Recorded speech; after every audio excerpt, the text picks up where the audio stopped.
Welcome back, the followers of Stoic wisdom by Zeno.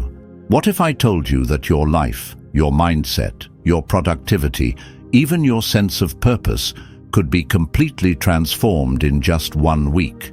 Sounds like a bold claim, doesn't it? But let's consider a simple truth from Stoic philosophy. You have power over your mind, not outside events. Realize this, and you will find strength. That power begins with your daily habits, the unnoticed rituals shaping the architecture of your life. What you do repeatedly isn't just a routine, it's a sculptor chiseling away at your future self. And sometimes, the hammer must strike harder to shape the masterpiece. In this video, we'll explore 5 habits that acted like a scalpel to my existence, cutting away the mediocrity, distractions, and self-imposed limits that had dulled my edge for far too long. These aren't the glossy, cliché tips you've heard 100 times before. These habits are raw, practical, and rooted in principles as old as time. Philosophies, Stoics, like Marcus Aurelius and Epictetus lived by, and insights modern psychology only recently began to echo. They tap into the essence of what it means to control the controllable, to master the self, and to rewire the way you live your days. Transformation doesn't come wrapped in convenience. It's born in moments of friction, like a blade honed by grinding against stone. For years, I lived on autopilot, as if the universe owed me purpose, peace, or progress. I waited for the right time, the perfect circumstance. But life, as Stoics remind us, doesn't hand you what you think you deserve. It hands you opportunities wrapped in struggle, and unless you're willing to seize them, you'll be left clutching excuses. The week I implemented these 5 habits, it felt as though I'd stepped out of the fog of distraction and into the clarity of intentional living. I stopped running from discomfort and started seeing it as my ally. After all, as Seneca reminds us, difficulties strengthen the mind as labor does the body. The changes weren't just incremental, they were seismic. It was like realizing I'd been living in a dimly lit room and suddenly throwing open the windows to sunlight I hadn't known existed. But let me warn you, change demands a toll. It isn't smooth or easy. It's a battle between who you are and who you could become. The mind will resist, whispering lies of comfort and complacency. It will tell you to hit snooze, to procrastinate, to give in to fleeting pleasures that offer momentary relief, but steal long-term fulfillment. This is where dark psychology comes into play, harnessing the shadows of your psyche, the primal instincts of your mind, to work for you rather than against you. Use that resistance as fuel, much like a flame devours the oxygen around it, to grow stronger. Think of your habits as a chisel. Each action, no matter how small, carves away at the marble of your life. Will you sculpt a masterpiece or let it remain a formless block? These 5 habits are designed to align your actions with your aspirations. They're rooted in principles of control, discipline, and reflection, tools that Stoics wielded to navigate chaos with grace. You'll learn to strip away the inessential, confront the uncomfortable, and channel your energy toward what truly matters. So, grab your metaphorical armor, prepare to dismantle the excuses, the wasted hours, and the reactive tendencies that have anchored you to mediocrity. The habits I'll share aren't just about improving your productivity or mood. They're about reclaiming your agency, about mastering the art of living deliberately. If you've ever felt stuck, like you're a passenger in your own life, watching days blur into each other with no sense of purpose, this is your wake-up call. Not tomorrow, not when it feels convenient. Now, because, as Epictetus taught, how long are you going to wait before you demand the best for yourself? Every day you wait is a day you'll never get back. The clock is ticking and the choice is yours. Evolve or repeat. Let's begin. Share your thoughts with us in the comments below. Don't hold back. Your perspective could inspire someone else on their journey. If you're not sure what to write, just write this in comments. I choose to evolve, not repeat. Let's grow together. Don't forget to like and subscribe to Stoic Wisdom by Zeno for more transformative insights. Number 1. Rise and shine, catching the worm before it slips away. Waking up early is often dismissed as a mundane tip, but let me assure you, it's far more than just setting an alarm clock. It's a rebellion against the inertia of mediocrity. The moment you decide to rise before the world stirs, you're not just waking up earlier, you're declaring dominion over the most precious resource you have, time. In the words of Marcus Aurelius, at dawn, when you have trouble getting out of bed, tell yourself, I am rising to do the work of a human being. The early morning hours are sacred, a quiet battleground where your will is tested and shaped. The stillness before the world awakens is not just an empty silence. It's a fertile void waiting to be filled with intention. Imagine this time as the soft clay of your day, pliable, untainted, and ready to be molded. Will you shape it into a vessel of purpose, or let it dry into a cracked remnant of wasted opportunity? When I first embraced this habit, I met resistance, not from the world, but from within. The bed is a seducer, whispering sweet promises of just 5 more minutes. The mind conspires, offering excuses wrapped in the velvet comfort of sleep. This is where the philosophy of Stoicism shines brightest. Zeno of Citium, the founder of Stoicism, taught that discipline and self-control are the keys to freedom. To rise early is to wrest control from your lesser self, the one that seeks ease over effort. But why wake up early, you might ask? What makes those hours different from any others?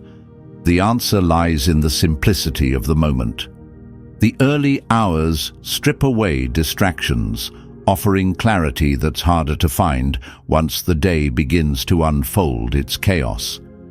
It's a time when the noise of the world hasn't yet encroached upon your thoughts. Here, the words of Seneca ring true. It is not that we have a short time to live, but that we waste much of it. Picture this.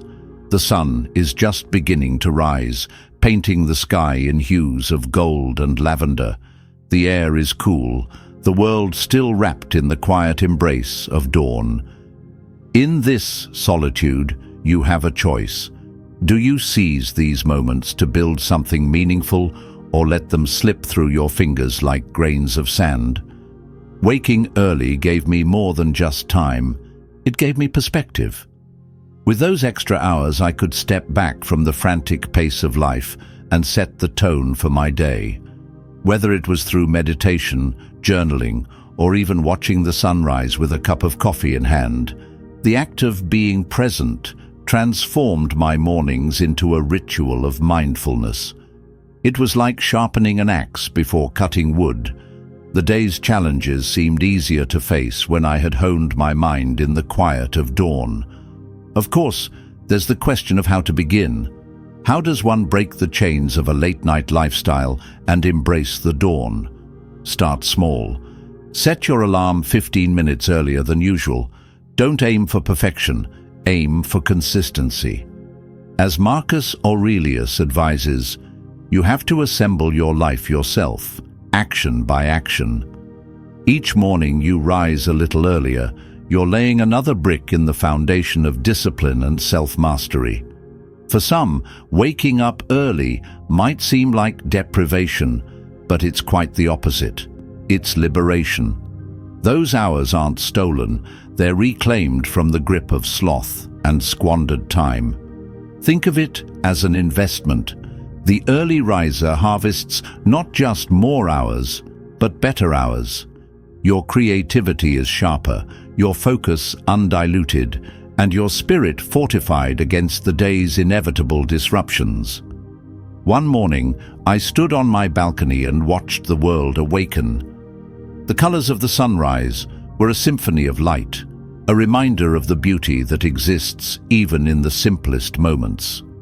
As the first rays kissed my face, I felt an overwhelming sense of gratitude, not just for the day ahead, but for the power of choice. By waking early, I had chosen to greet the day as a creator, not a bystander. Dark psychology also plays its part here.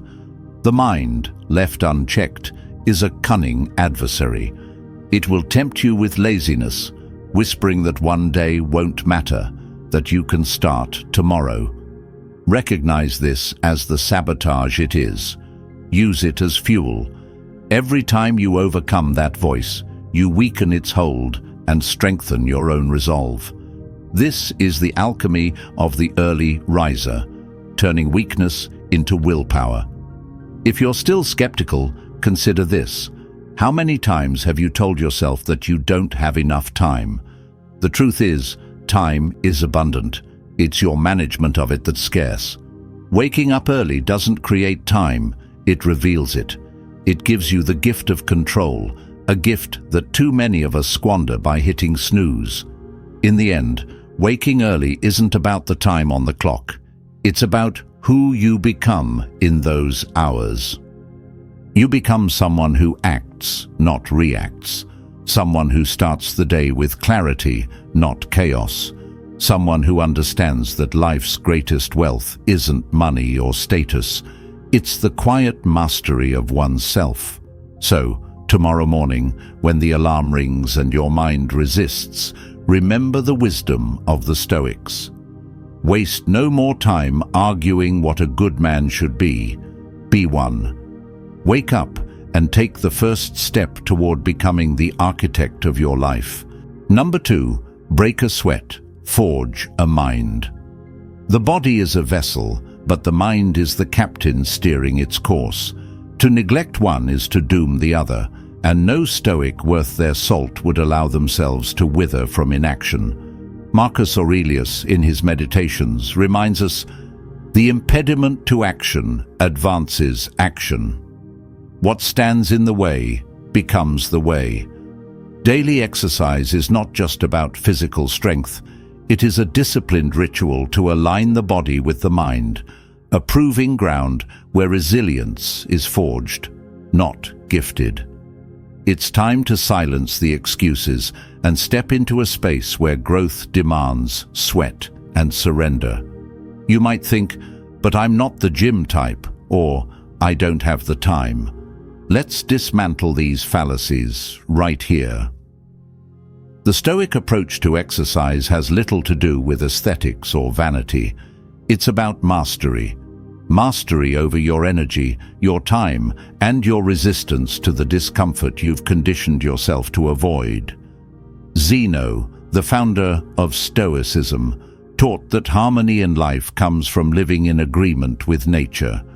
The natural state of the body is movement. Stagnation breeds decay, not just physically but mentally.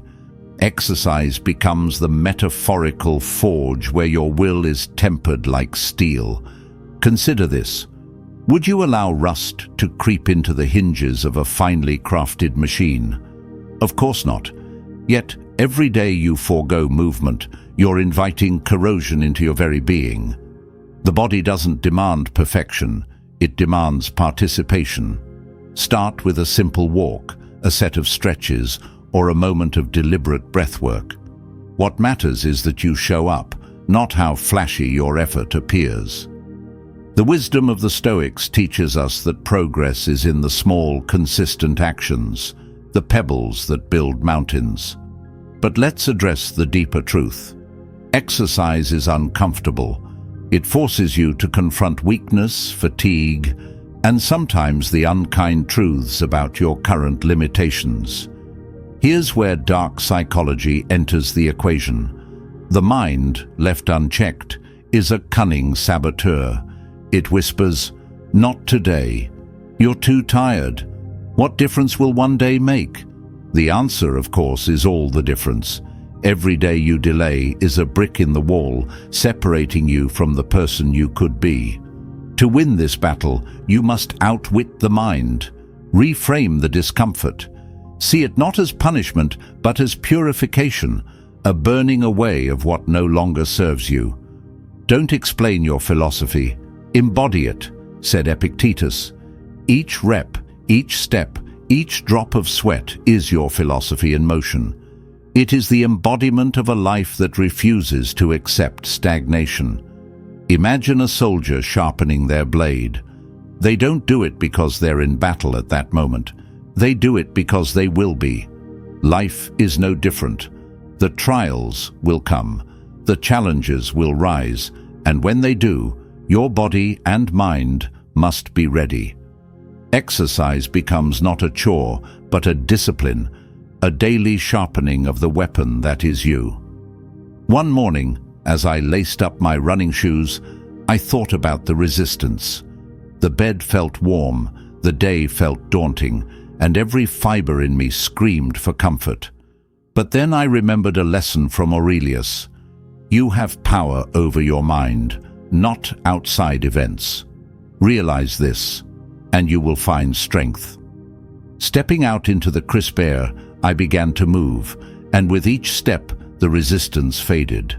It wasn't about the miles. It was about conquering the inertia. That run wasn't just exercise. It was liberation. You may wonder, what's the point? Why push myself? The answer lies in what exercise reveals. When you challenge your body, you challenge your mind. You expose its limits and discover that those limits are often illusions. The Stoics believed in facing adversity head-on, and there is no more accessible adversity than willingly stepping into physical discomfort. It's a practice ground for life itself, a simulation of the mental fortitude you'll need when real challenges arise. Think of the ancient blacksmith hammering away at molten iron. The process is violent, loud, and relentless, but the result is a blade sharp enough to cut through the toughest of obstacles. That's what daily exercise is, a hammering away at your resistance until what remains is unbreakable. You don't need to be an athlete to benefit from movement. You don't need hours of spare time or a fancy gym membership. All you need is the willingness to take a step, literally. The journey of transformation starts with the first bead of sweat, the first racing heartbeat, the first realization that you're capable of far more than you've been led to believe. Exercise isn't about adding days to your life, it's about adding life to your days. So, what will you choose? Will you allow the chains of comfort to bind you, or will you break free? Will you let the excuses win, or will you embody the wisdom of the Stoics and confront discomfort with a steady, unyielding resolve? The battlefield is your mind, and the weapon is your body. The choice is simple but not easy, to stay stagnant or to move forward. Remember, the path is steep, but as Seneca said, it is not because things are difficult that we do not dare. It is because we do not dare that they are difficult. Dare to move, dare to grow, dare to live. Share your thoughts about this transformative approach in the comments. Your insights could inspire someone's breakthrough. Don't hesitate. Even a simple phrase like "strength is forged through action" can spark a powerful dialogue. Like, subscribe, and join us at Stoic Wisdom by Zeno as we grow stronger together. Number 3. Putting pen to paper. The unseen power of journaling. What if I told you that the most profound conversations you'll ever have won't be with others, but with yourself? And what if the simplest tool for unlocking those conversations isn't an app, a book, or a therapist, but a blank page and a pen? Journaling is not just writing, it's a sanctuary, a battlefield, and a mirror. It's where thoughts untangle, emotions find clarity, and your inner chaos transforms into a symphony of purpose. As Marcus Aurelius, one of the greatest Stoics, famously wrote, "Nowhere can man find a quieter or more untroubled retreat than in his own soul." Many people hesitate at the idea of journaling. "What do I even write?" they ask. Will this really help? Let me counter with a question. How often do you pause in your day to hear your own thoughts? We live in a world of constant noise, notifications pinging, schedules piling up, the endless scroll of social media. But rarely do we sit with ourselves, uninterrupted.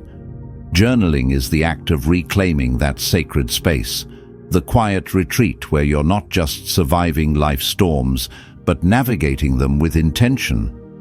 Think of your mind as a cluttered attic. Over the years, it's filled with unresolved emotions, unspoken fears, and dreams you've shelved for later. Each day, without realizing it, you carry the weight of this clutter.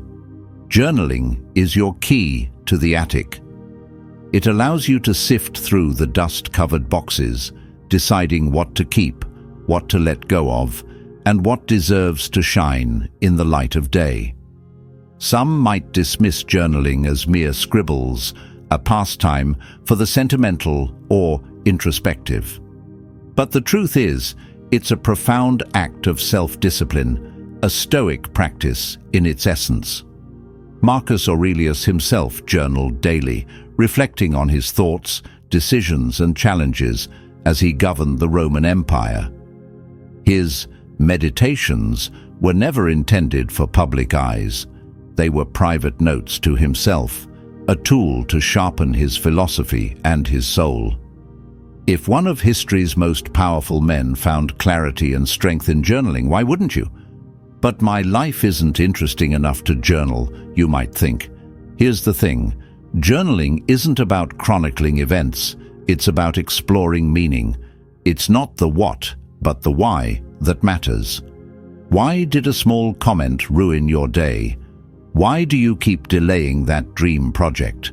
Why does the same fear resurface again and again? These questions, if left unanswered, fester like weeds in a garden. Journaling is your chance to root them out. Imagine this. Your journal is a courtroom and your thoughts are on trial. You're both the judge and the jury, cross-examining the evidence. Was that fear justified? Is that assumption valid? Is this belief empowering or limiting? By committing your thoughts to paper, you give them structure, and with structure comes perspective. As Epictetus reminds us, it's not what happens to you, but how you react to it that matters. Journaling helps you uncover your reactions, challenge them, and choose better ones. There's a darker edge to this practice too, one rooted in the principles of dark psychology. Writing forces you to confront parts of yourself you'd rather ignore. The envy you mask as indifference, the fear disguised as procrastination, the resentment cloaked in politeness. These shadows of the psyche aren't your enemies. They're uninvited guests at the table of your mind. Journaling invites you to understand them, even if you can't banish them completely. When you name a shadow, it loses its power over you. Let's not forget the role of gratitude. Gratitude isn't about glossing over life's difficulties. It's about anchoring yourself amidst them. In your journal, write about the smallest things: the warmth of the morning sun, a stranger's smile, the taste of your favorite coffee. These moments, when noticed and cherished, become tiny lighthouses in life's storms. Zeno, the founder of Stoicism, emphasized focusing on what is within your control. Gratitude is exactly that, choosing to see what's good, even in the face of what's not. Still unsure where to begin? Start with this. Today, I felt, and finish the sentence. Write about your victories, no matter how small. Write about what drained you, what inspired you, what confused you. No thought is too trivial, no insight is too small. Remember, the page isn't there to judge, it's there to listen. I once wrote in my journal about a seemingly trivial frustration, a colleague's comment that gnawed at me. As I explored it on paper, I realized the comment wasn't the issue. My insecurity about my own abilities was.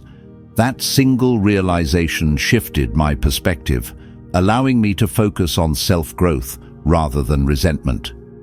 This is the kind of revelation journaling offers, not because the act of writing changes the world, but because it changes how you see it. And that's the point, isn't it? Journaling is a practice, not a performance. It's a journey into the self, guided by ink and intention. It's where you align your actions with your values, where you prepare for the battles of tomorrow by learning from the skirmishes of today. As Marcus Aurelius wrote, "Waste no more time arguing about what a good man should be. Be one. Start with a pen. Start now. Because if you don't pause to write your story, who will?" If this content added value to your life, don't forget to like and subscribe to our channel, Stoic Wisdom by Zeno. Share this video with someone who could use a spark of inspiration. Let's grow together. Number 4. Food for thought. Mindful eating as a recipe for inner balance. What if the act of eating could become more than just nourishment for your body? What if it could be a transformative practice, sharpening your focus, calming your mind, and anchoring you firmly in the present moment? The Stoics believed in living with intention, and even something as mundane as eating could be an act of philosophy, a way to practice control, gratitude, and awareness. Marcus Aurelius wrote, "When you arise in the morning, think of what a privilege it is to be alive, to think, to enjoy, to love." The same could be said for each bite you take. Mindful eating transforms every meal into an act of gratitude and presence.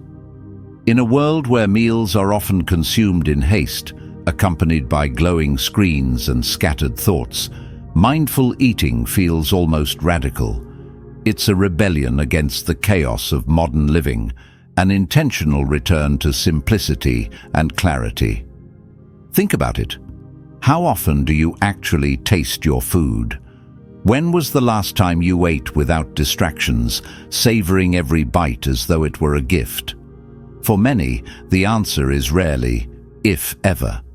Yet, this simple practice can unlock a profound sense of well-being, like discovering an overlooked treasure buried in the routines of daily life.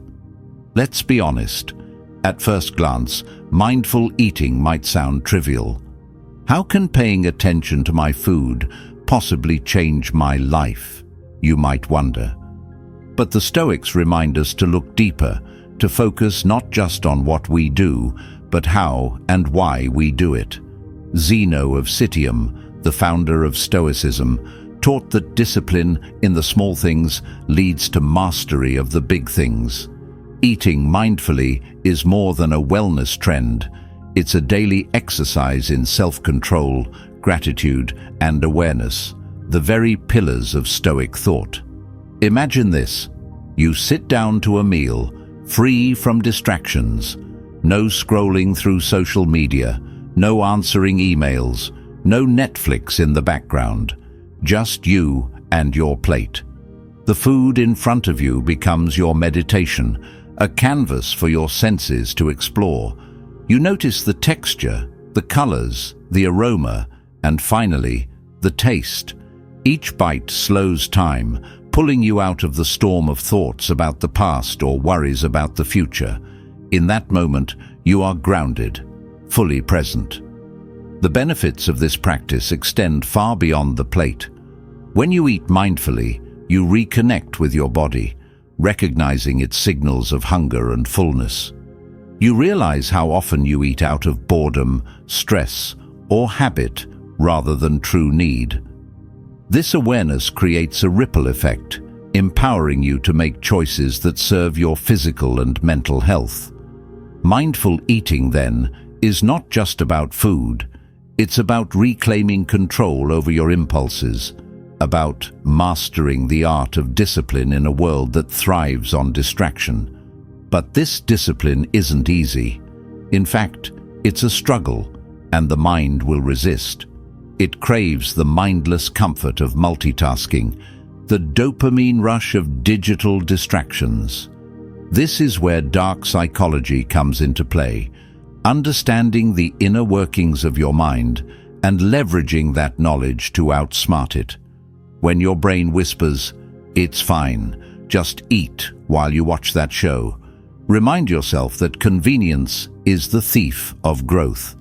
As Marcus Aurelius said, you have power over your mind, not outside events. Realize this, and you will find strength. A practical example. I once mindlessly devoured a sandwich during a work call. When I finished, I couldn't even remember how it tasted. Compare that to another day when I ate a simple bowl of soup mindfully.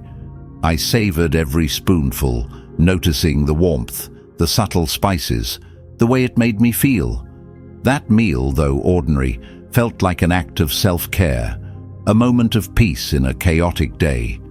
The sandwich filled my stomach, the soup fed my soul. Mindful eating also cultivates gratitude, a cornerstone of Stoic philosophy. As you slow down and truly engage with your meal, you become aware of everything that brought it to your plate. The farmer's labor, the earth's bounty, the journey it traveled to nourish you. In that awareness, gratitude blossoms. You stop taking food for granted, and every meal becomes a silent thank you to the universe.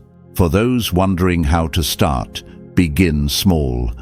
Perhaps just one meal a day, free from distractions. Sit down, breathe deeply, and let your senses take over. Even if your mind drifts at first, gently bring it back to the present moment, much like a meditation practice. Remember, it's not about perfection, it's about progress. The Stoics believed that mastery begins with small, consistent actions. Zeno said, "Well-being is realized by small steps, but it is no small thing." So let mindful eating become one of those steps. Think of each meal as a training ground for your larger life, an opportunity to practice presence, gratitude, and self-control. Ask yourself, are you feeding your body, or are you also feeding your mind and soul? When you approach eating as an art rather than a reflex, you discover that food is more than sustenance. It's a tool for mindfulness, a gateway to self-discovery. As Epictetus taught, first say to yourself what you would be, and then do what you have to do. Start with the small act of eating mindfully and let it ripple outward into every part of your life. You might just find that the path to inner balance begins with a single, deliberate bite. Number 5. Cutting the cord, breaking free from the screen's invisible chains. Imagine a bird, wings clipped, sitting in an open cage. It could fly, soar into the skies, yet it chooses to stay, tethered by the memory of captivity. This is what excessive screen time does to the human mind. It chains our attention, energy, and creativity to the ever-refreshing abyss of the digital void. We scroll, click, and consume, thinking we're free, yet we're bound tighter with every swipe. Marcus Aurelius reminds us, you have power over your mind, not outside events. Realize this, and you will find strength. The screen isn't the problem, our relationship with it is. Why does it feel so hard to let go? Because the screen doesn't just show us content, it gives us a fleeting sense of control, a false semblance of connection. Every notification is a hit of dopamine, every scroll a trickle of escapism. Dark psychology understands this well, how your brain is wired to seek reward, even in the form of endless distractions. The algorithm doesn't just learn what you like, it learns who you are and exploits your weakest points. It's not evil, it's business. But the cost? your time, focus, and peace. Who then is invincible? The one who cannot be upset by anything outside their reasoned choice, said Epictetus. Here lies the first truth. Reclaiming your time and mind from the grip of screens is an exercise in Stoic mastery, a battle against the unreasoned reflex to indulge. It's not about cutting screens out entirely. That's impractical in our digital age. Instead, it's about making screens serve you rather than the other way round. But let's confront the elephant in the room. What harm does it really do, you might wonder? A few hours on social media, a binge-watch session after work. What's the big deal? Here's the deal. Like a slow leak in a dam, it erodes your potential one unnoticeable moment at a time. Think of the hours you've spent on screens, not as lost time, but as traded opportunity. The books you could have read, the skills you could have honed, the relationships you could have deepened. Life doesn't demand grand gestures for transformation. It asks only that you stop wasting its currency, time. Zeno of Citium, the founder of Stoicism, would argue that every distraction pulls us further from our purpose. Well-being is realized by small steps, but it is truly no small thing. Your steps away from screen-induced apathy are small yet significant. They're the start of a rebellion against a culture that thrives on your passivity.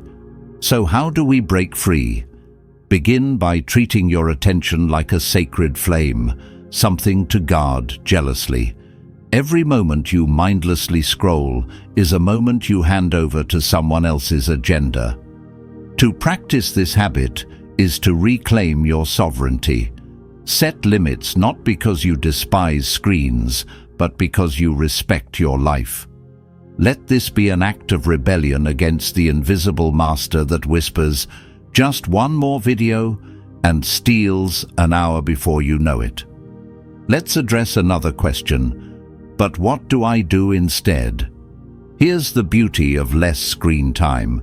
It's not about subtracting, it's about adding. You don't eliminate scrolling, you create space for something greater. Marcus Aurelius often journaled as a way to clarify his thoughts and anchor himself in purpose. Why not try it yourself? Use the minutes you save to explore who you are when the noise dies down. Picture this. One evening, instead of diving into your usual digital routine, you step outside. The air is crisp, the stars distant yet somehow grounding. You walk without distraction, hearing only the rhythm of your footsteps and the whisper of your thoughts. This isn't just a walk, it's a moment of reconnection, a return to the self. It's a glimpse of what lies beyond the screen, a world waiting for you to engage with it. Some might say, "But my phone is my escape. What if I get bored?" Here's the Stoic truth. Boredom isn't the enemy, it's the teacher. It's in the empty spaces, the stillness, that creativity and clarity flourish. Epictetus believed, if you want to improve, be content to be thought foolish and stupid. Embrace the discomfort of boredom.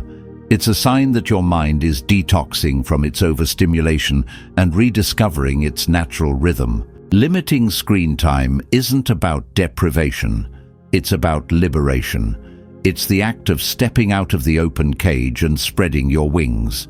It's about choosing what you consume and, more importantly, what consumes you.